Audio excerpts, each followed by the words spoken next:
Nikita Mirzani masih terus melayangkan sindiran keras kepada Najwa Shihab setelah menyoroti gaya hedon polisi di Indonesia.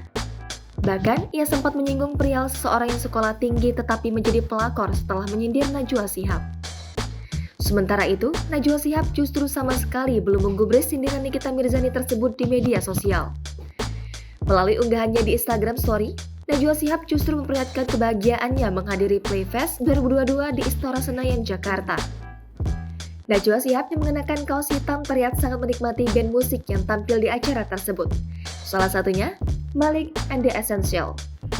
Dia terlihat ikut bernyanyi dan berdendang di bawah panggung bersama para penonton dan timnya. Tak hanya itu, Najwa Shihab juga terlihat asyik joget koplo bersama para penonton lainnya ketika Phil Koplo manggung di acara Playfest 2022.